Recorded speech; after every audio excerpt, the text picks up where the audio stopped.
Mes frères bien-aimés dans le Seigneur, je bénis le puissant nom de notre Seigneur Jésus-Christ de Nazareth qui nous a rassemblés. Il nous a réunis ici en esprit. Et la Bible dit là où 2 ou 3 sont rassemblés au nom de Jésus, il est présent parmi eux. La Bible n'a pas précisé si c'est une assemblée géographique ou une assemblée spirituelle. Mais vous et moi, nous sommes rassemblés chaque jour à la première heure dans le nom de Jésus-Christ dans un espace spirituel. Voilà pourquoi je suis persuadé dans le Seigneur que l'Esprit de Dieu se retrouve chez toi et chez moi. Voilà pourquoi je suis convaincu que pendant que tu disposes ton cœur à écouter ce message que nous avons appelé ton pain de la première heure. Pendant ce temps, l'Esprit de Dieu s'empare de toi afin que ton attention totale soit tournée vers la parole pour que tu saisisses les profondeurs de ce qui sera dit. Je bénis le nom de Dieu pour ta vie. Je lui rends grâce parce qu'il t'a permis d'avoir une journée. Peu importe ce qui est arrivé dans la journée, le Seigneur t'a fait la grâce d'avoir la respiration, de continuer à être en vie parce qu'il a prévu quelque chose de meilleur pour toi. Il a prévu que tu découvres des choses qui te seront utiles pour que tu sortes de la situation dans laquelle tu es. Si jamais tu étais oppressé quelque part, je te bénis parce que tu as accepté. C'est un sacrifice que d'accepter, d'écouter la parole de l'Éternel, parce que beaucoup refusent d'écouter la parole.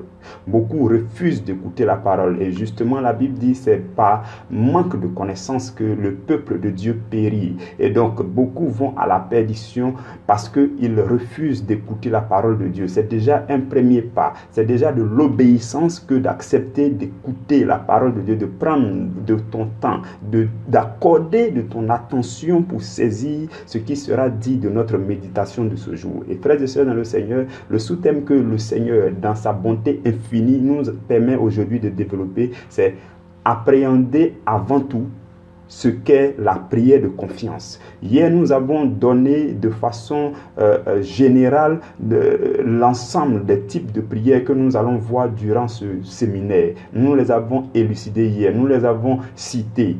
Et donc, frères et sœurs, aujourd'hui, nous commençons avec la prière de confiance. Hier, nous avons énoncé l'ensemble des prières. Mais ce que je voudrais ajouter avant de commencer avec la prière de confiance, c'est que, frères et sœurs dans le Seigneur, lorsque nous nous approchons dans la présence de Dieu, c'est comme s'il y a plusieurs terrains. Écoutez-moi bien, frères et sœurs, c'est comme si devant le trône de Dieu, il y a plusieurs espaces, plusieurs terrains, plusieurs champs ou encore plusieurs jardins. Et donc, chaque prière est comme un terrain sur lequel tu te trouves. Et sur chaque terrain, il y a des règles de jeu. C'est tout comme dans le milieu du sport. Vous ne pouvez pas vous retrouver sur le terrain de handball et puis adopter les règles du football.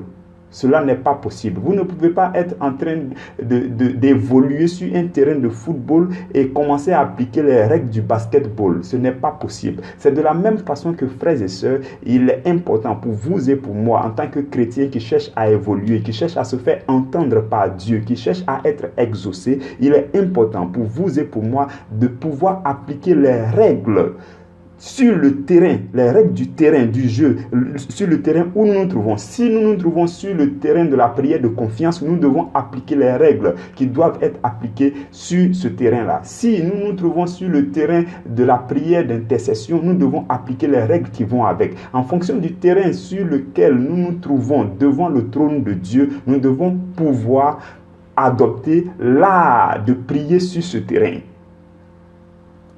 Et frères et sœurs dans le Seigneur, nous commençons avec la prière de confiance.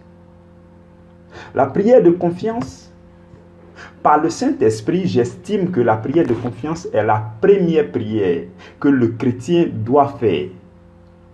C'est la prière à laquelle le chrétien doit revenir aussitôt lorsque tout va mal. Suivez-moi bien, frères et sœurs. Lorsque nous n'étions pas encore convertis à Jésus-Christ, lorsque nous n'avions pas encore accepté Jésus comme notre Seigneur et notre Sauveur, nous étions dans le camp de l'ennemi. Et comme par ignorance, nous étions malmenés, manipulés par Satan qui se servait de nous à sa guise. Jusqu'à ce que nous puissions découvrir les l'éclat de la lumière de Jésus-Christ à travers quelques situations que ce soit. Nous avons entendu parler de Jésus et cela nous a intéressés et cela nous a attirés et nous nous sommes approchés de lui. Nous avons commencé à prêter attention à ce qui concerne Jésus et nous avons commencé à donner notre cœur à Jésus et finalement nous l'avons accepté comme Seigneur et Sauveur. Et dès que nous l'avons accepté comme Seigneur et Sauveur de tout notre cœur et avec toute notre sincérité pour la toute première fois, on dit que nous sommes nés de nouveau. Et depuis que nous sommes nés de nouveau, Jésus-Christ est devenu le Seigneur de notre vie, le Sauveur de notre vie. Il est celui-là qui a droit de vie et de mort sur notre vie. Il est le Seigneur, le souverain, le maître, le roi, celui à qui nous devons entièrement nous abandonner.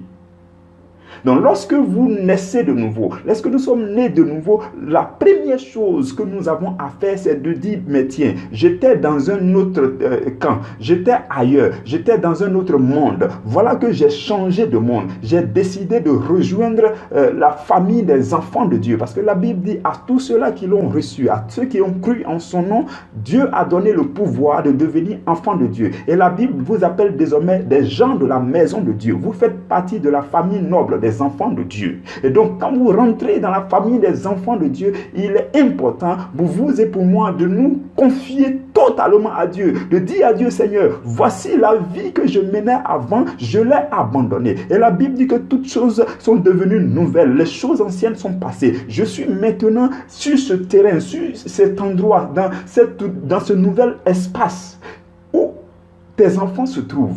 Je suis dans le camp de Dieu. Seigneur, je suis dans ce camp et je n'ai besoin que de toi. Tu connais mes maladresses. Tu sais qu'avant, j'étais ignorant, j'étais maladroit et l'ennemi se jouait de moi. Maintenant que je suis dans ton camp, que je t'ai accepté, je m'abandonne entièrement à toi. Donc, frères et sœurs, la prière de confiance, c'est une prière qui nous pousse à nous abandonner à l'Éternel, à dire à Dieu, Seigneur, je t'appartiens. En ce matin, je ne suis pas venu te définir le mot confiance. Nous n'allons pas faire un exposé. Je suis venu te prêcher l'évangile. Tout le monde sait déjà ce que signifie le mot confiance. Et vous devez me suivre pour saisir les choses spirituelles concernant la prière de confiance. Donc la prière de confiance, comme je le disais, frères et sœurs, c'est le fait de décider de s'abandonner à Jésus. Non, je suis né de nouveau. Celui que j'ai accepté, on m'a dit que c'est lui le maître de l'univers, c'est lui le Seigneur, c'est lui qui gouverne toutes choses dans le lieu spirituel, ainsi de suite. C'est lui qui est le maître qui a créé toutes choses.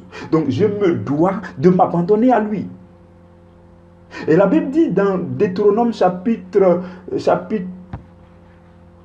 18, verset 13, la Bible dit, tu seras entièrement à l'Éternel. Donc, ça veut dire que si nous avons décidé d'être à l'Éternel, nous devons être à l'Éternel de façon entière. C'est-à-dire que entièrement à l'Éternel, nous devons dire, Seigneur, prends-moi totalement. Je veux t'appartenir totalement. Je suis en train de parler à ceux qui font un pied dedans, un pied dehors, ni chaud, ni bouillant, ni chaud, ni froid. Donc, frères et sœurs, nous devons faire la prière de confiance pour dire, Seigneur, je ne veux plus me soucier. Je ne veux plus me soucier de quoi que ce soit. Parce que ce qui fait que nous hésitons, c'est que nous pensons que nous pouvons nous-mêmes nous occuper d'une partie de notre vie et accorder une partie à Dieu. Nous sommes inquiets, nous ne sommes pas sûrs que Dieu peut s'occuper convenablement de nous. Nous pensons que si nous nous abandonnons totalement à Dieu, Dieu va nous délaisser. Nous avons peur de nous abandonner entièrement dans les mains de l'Éternel. Et de ce fait, nous décidons de nous occuper d'une partie de notre vie et de laisser une petite partie à Dieu. Parce que nous ne sommes pas encore sûrs, nous ne lui faisons pas encore totalement confiance. Et c'est cela. C'est ce qui fait que nous nous appuyons sur notre propre sagesse. Et la Bible dit dans Proverbe chapitre 3, verset 5, « Confie-toi en l'Éternel de tout ton cœur. Et ne t'appuie pas sur ta sagesse. » En fait, tu ne dois plus dire, depuis que tu as accepté Jésus comme Seigneur Sauveur, tu ne dois plus dire, non, moi-même, il faut que je fasse telle chose, je suis suffisamment intelligent, non, moi-même, je vais m'occuper de telle partie, non, il faut que cette partie-là, ça ne concerne pas Dieu. Toutes les parties de votre vie concernent Dieu. Vous devez vous abandonner à Dieu et lui dire, Seigneur, c'est toi qui prends entièrement ma vie en charge. En fait, c'est une prise en charge complète et éternelle. C'est une assurance vie éternelle. Ce n'est pas une assurance vie terrestre, comme nous le voyons dans les assurances. Non, c'est une assurance vie éternelle et c'est une prise en charge vie éternelle. Donc Dieu prend votre vie en charge. Il y a lieu que vous et moi, nous puissions nous mettre à genoux pour dire à Dieu, pour lui dire, comme le dit le psalmiste, le roi David, il dit, l'Éternel est mon berger. Il a découvert que s'il ne suit pas entièrement l'Éternel, s'il ne s'abandonne pas entièrement à l'Éternel, il est foutu. Parce qu'il a commis déjà l'erreur d'accepter Jésus. Et Satan, depuis que tu as accepté Jésus, Satan il t'a ciblé, il t'a mis dans ce qu'il doit poursuivre, ce qu'il doit combattre, ce qu'il doit détruire.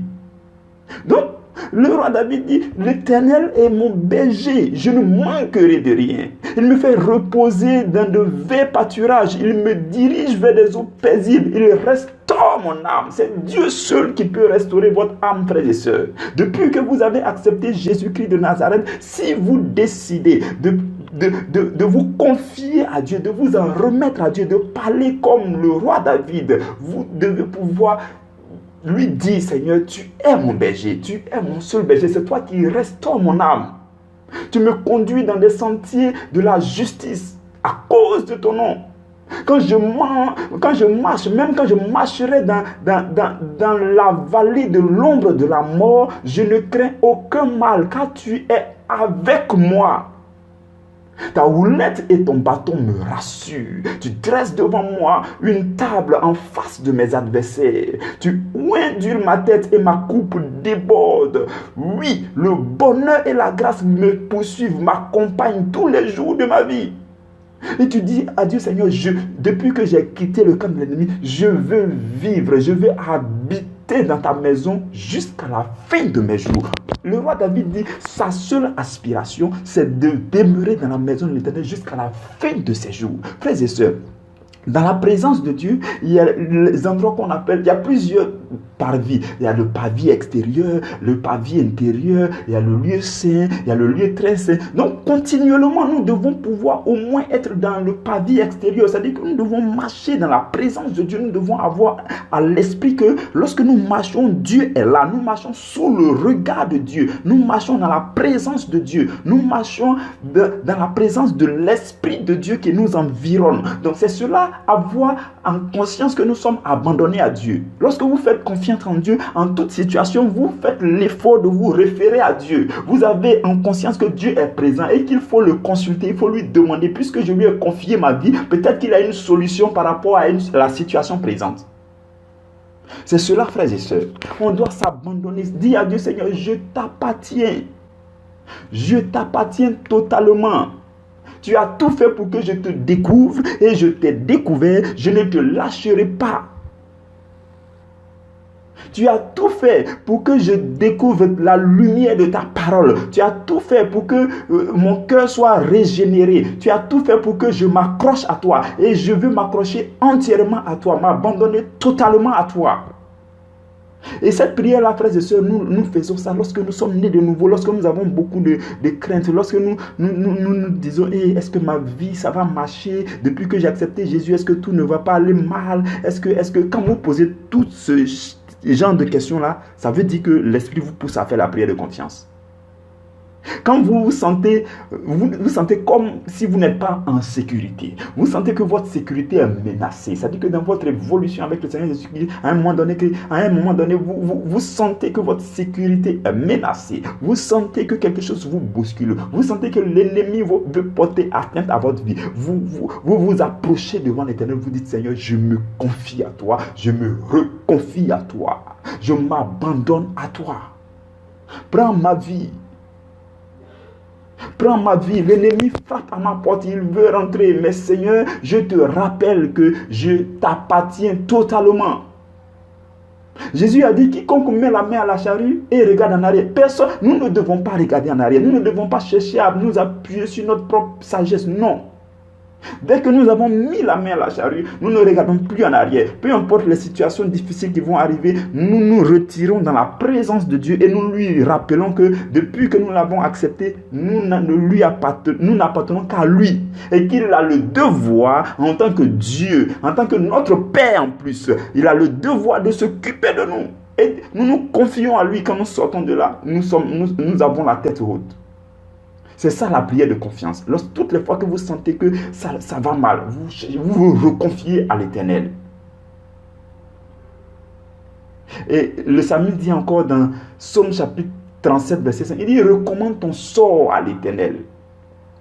Mets en lui ta confiance et il agira. » Si tu ne mets pas en Dieu ta confiance, il ne peut pas venir agir à ta place. Parce que si tu ne mets pas en lui ta confiance, ça veut dire que toi-même tu peux t'en occuper. Mais il n'agira que lorsqu'il voit que tu lui abandonnes ta confiance. Si vous ne confiez pas votre sécurité à Dieu, Dieu ne va pas assurer votre protection. Si vous ne vous confiez pas à Dieu, Dieu ne va pas se sentir concerné. Il va se dire que vous pensez que vous pouvez le faire vous-même.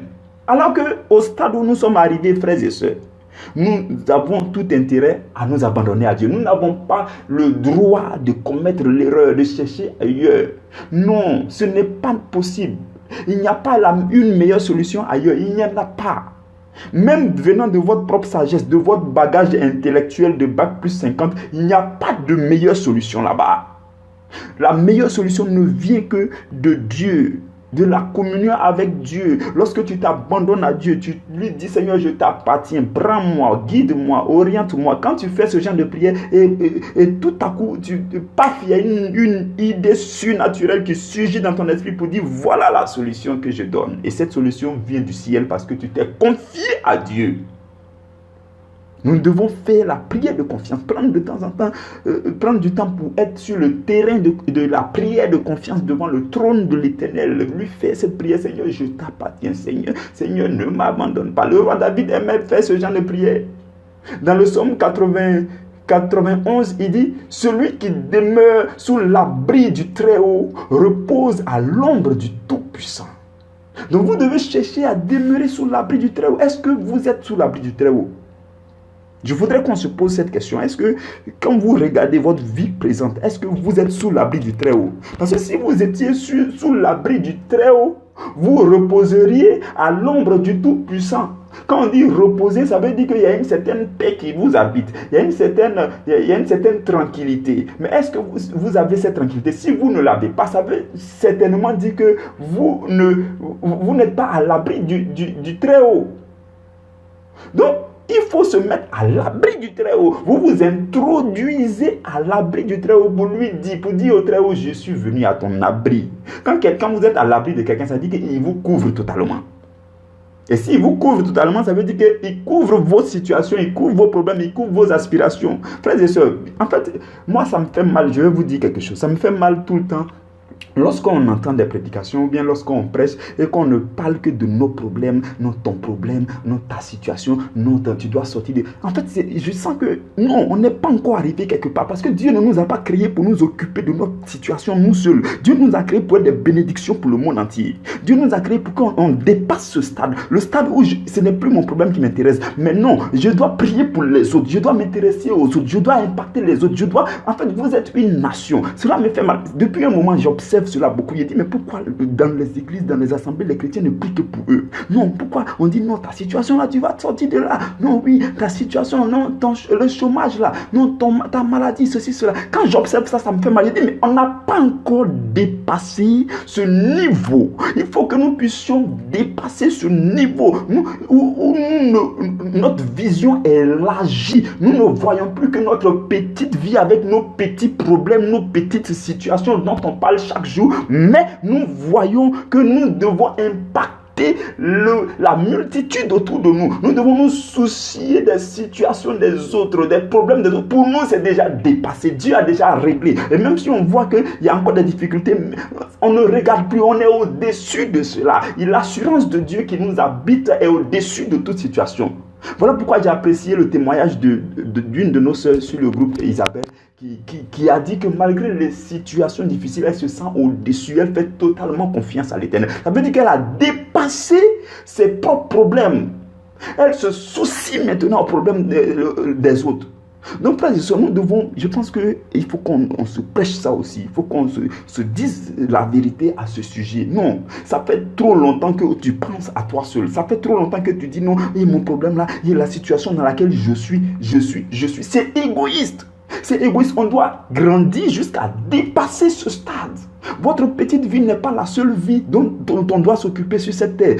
Dieu vous a envoyé sur la terre pour ne pas vous occuper seulement de votre vie, non, de tout ce qui vous entoure. Dépassez le stade de votre propre vie. Nous devons grandir de sorte à dépasser. Non, mon problème là, c'est trop petit. Je regarde même plus mon problème. Je pense aux autres.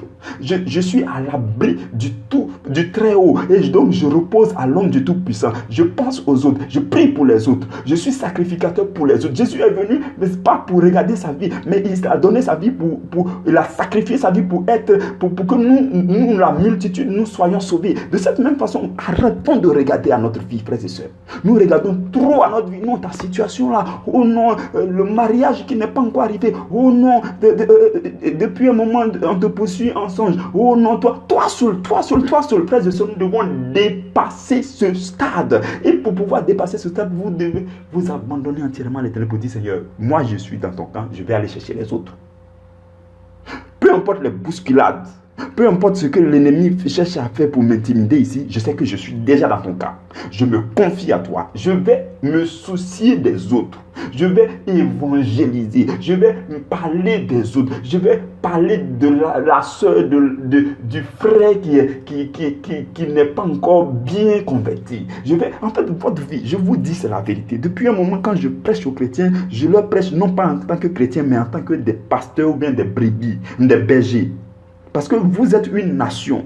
Chacun de vous est une nation. Nous devons réussir à comprendre, à accepter que nous n'avons pas que notre seule vie. Nous avons plusieurs vies derrière nous dont nous devons nous en occuper dès que nous devenons chrétiens. Quand vous devenez chrétien, vous devenez chef de troupe dans la bergerie de l'Éternel. Il est le grand pasteur, le bon berger, mais vous devenez chef de troupe parce qu'il y a beaucoup de personnes derrière vous. Dépassez le stade où vous êtes. Je vous en prie, frères et sœurs. Je vous en prie. Nous devons passer à un autre niveau. Mais pour y parvenir, vous devez dire à l'Éternel, vous devez demeurer à l'abri du Très-Haut. Reposer à l'ombre du Tout-Puissant. Dis à Dieu, tu es mon refuge et ma forteresse. Mon Dieu en qui je me confie totalement. C'est lui qui me délivre du filet de l'oiseleur. Peu importe ce que l'ennemi va faire, il ne va pas réussir. Ça, j'en ai la certitude. Il me délivrera de la peste et de toutes sortes de ravages. Il me couvrira de ses plumes. Et je trouverai refuge sous ses ailes. Sa fidélité est un bouclier et une cuirasse. La fidélité de Dieu, frères et sœurs, là, Dieu est fidèle à sa parole. Et cette fidélité est comme une cuirasse, un bouclier. Le bouclier, c'est comme la cuvette, une grande cuvette, comme dans les armées, là, une grande cuvette qui peut couvrir tout votre corps. C'est ça la fidélité de Dieu. Et si vous vous confiez à Dieu totalement, vous devez être aussi conscient de la fidélité de Dieu qui vous couvre, qui couvre tous les aspects de votre vie. Apprenons à aller au-delà de notre vie, frères et sœurs. Il dit, tu ne craindras ni les terreurs de la nuit.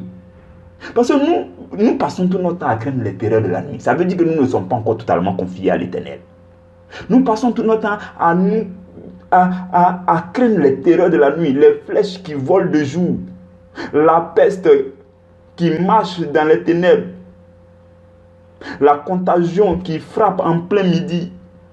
C'est ce que nous craignons. Nous craignons notre mariage. Où est-ce que je vais me marier encore? Où est-ce que je vais me remarier encore? Où est-ce que je vais avoir du travail? Où est-ce que Satan nous plonge dans dans un perpétuel état d'égoïsme. C'est-à-dire qu'on prie pour nous-mêmes, on ne fait que prier pour nous-mêmes. Il nous ouvre les yeux pour qu'on ne voit que nos problèmes. Alors que si nous nous confions à l'Éternel, nous ne voyons plus nos problèmes.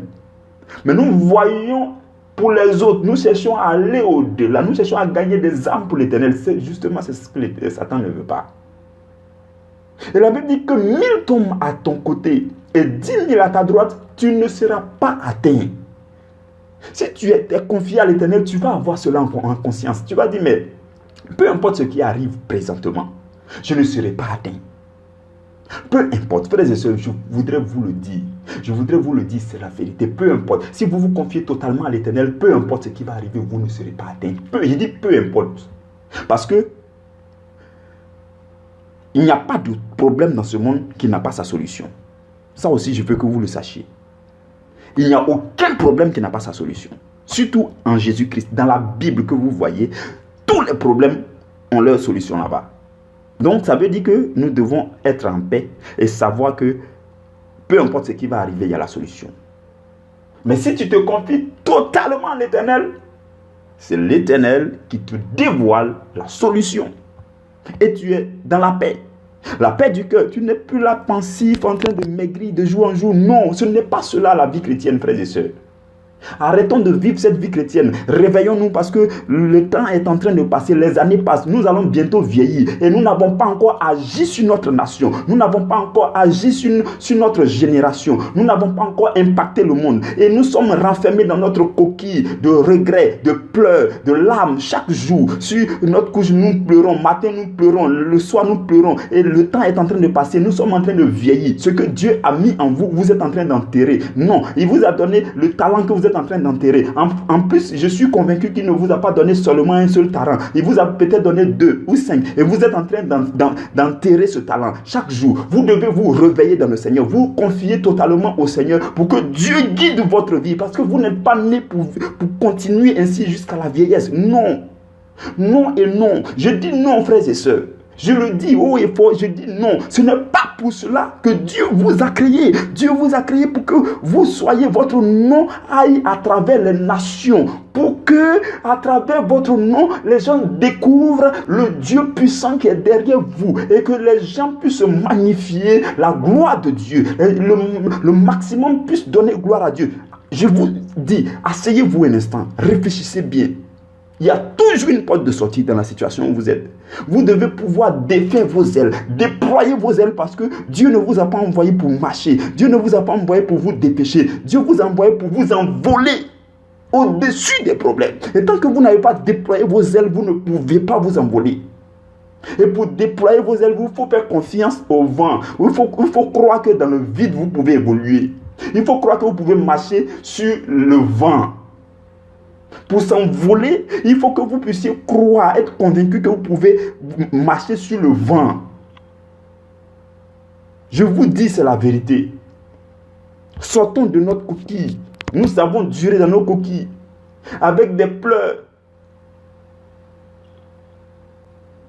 Le roi David dit, 1000 tomberont à ton côté, 10 000 à ta droite, tu ne seras pas atteint. Il dit, de tes yeux seulement, tu regarderas et tu verras la rétribution des méchants. Quand tu vas t'envoler, tu seras dessus, tu vas voir tout le monde en bas de toi.